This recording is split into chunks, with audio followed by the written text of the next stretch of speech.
Hi Leo, happy spring. Welcome to your March 2022 astrological forecast.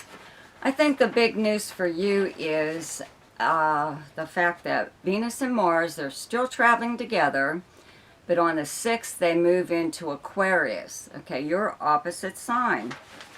So they're moving into your 7th house, okay? I'll get to that in a minute. We'll just cover the Sun in Pisces up until the 20th and Mercury moving into Pisces.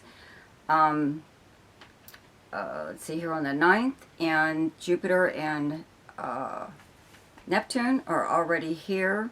Mercury's moving really, really fast, okay? Moves here on the 9th and moves into Aries on the 27th. And there's also a new moon in Pisces on the 2nd.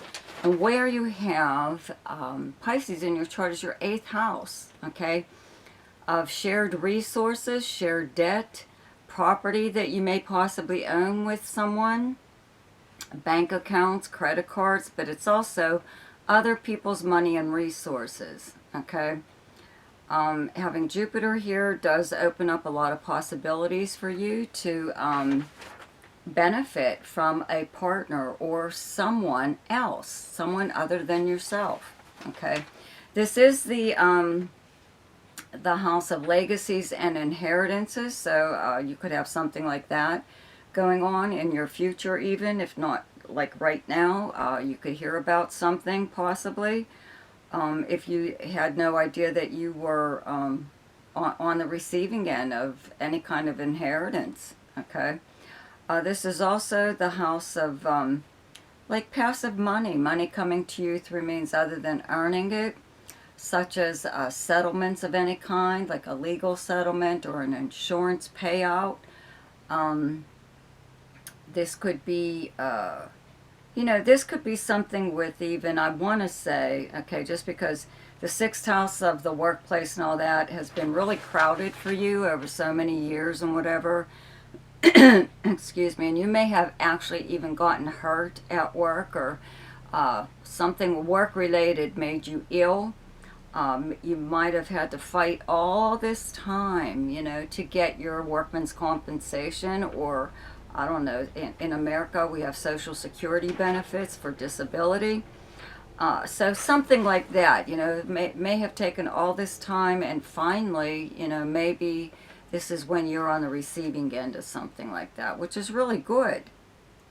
Okay, so that this thing though with Venus and Mars in your 7th house of close relationships, okay, Aquarius is your opposite sign. It's directly across from your 1st house, right? So this is partnerships of any kind, business and romantic, but it's also close friends.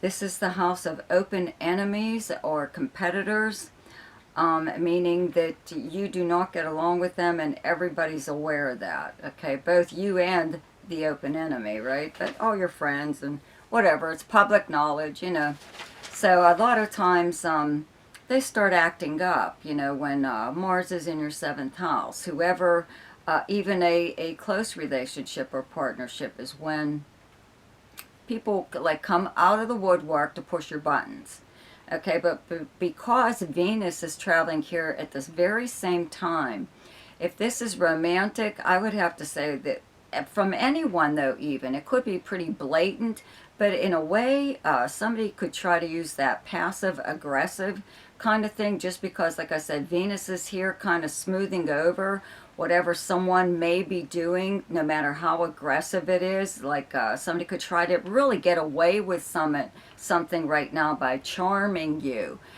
charming you into doing something. Again, this is the house of agreements and arrangements, so a house of lawyers and contracts. So somebody could try to shove you into or force you into some kind of legal arrangement, legal agreement. They may try to get you to sign off on something.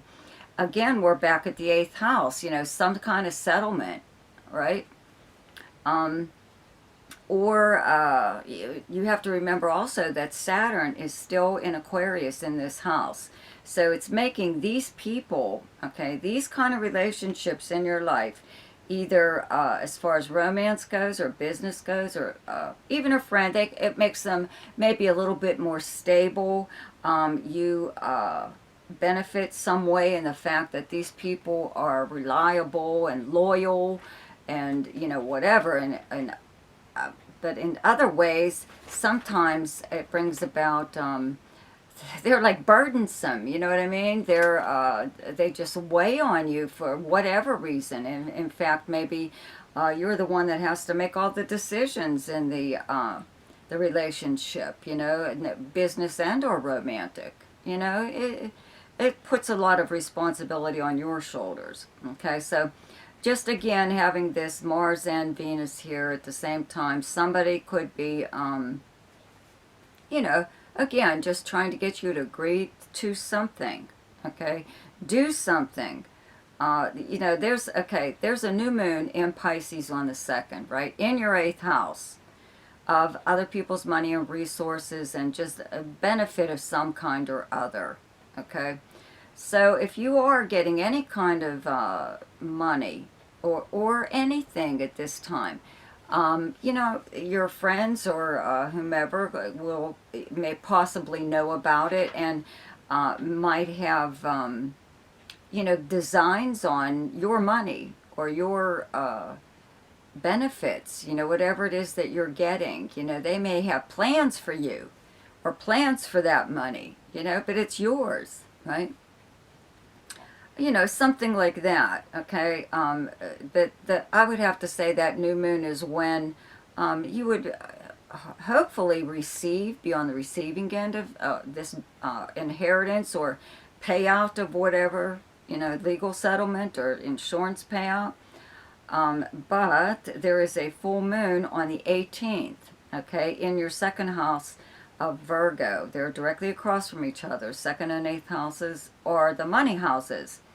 So 2nd house, though, is earned income. So there could be something actually going on here. Now, if you're not on the receiving end of some kind of payout, right? You could be on the receiving end of better benefits, insurance especially, or perks of some kind from your job, whatever it is that you do for a living. Even if you don't work at all and you're retired, you are still benefiting from someone else giving you access to like a car or something like that, or whatever, you know.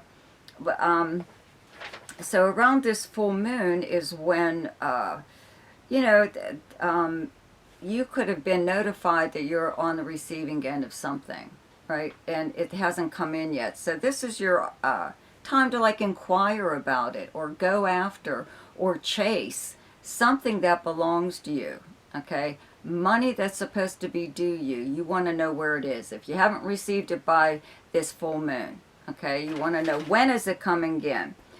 On the other hand, 8th house, maybe you were very generous with someone else and you lent them something, even money. So they could be putting you off in some way or other as to paying you back, having excuse after excuse as to, you know, why they can't and why can't you wait and all this other stuff. Well, again, that's what this full moon would be really good for. In fact, it could really come to the surface. That's what full moons are for, though. It brings an issue, something that's become an issue, to the surface where it can be discussed and dealt with and then done away with. So if there's somebody holding out on you in some way or other in regards to money or just anything that's more than likely yours, belongs to you, okay, this is when all of that will be taken care of, okay? Now the sun moves into Aries on the 20th, and Mercury moves here on the 27th, and where you have Aries in your chart is your 9th house of many, many things. This is the house of long-distance travel and communications and media, publishing. It's the internet. It's foreign anything. People from another country, foreign languages, anyone who could live at a distance from you. It's someone from a different background or culture than you. It's also the house of higher learning and adventure, okay, and legal matters, okay. So there, you know, maybe there's something going on here at this time.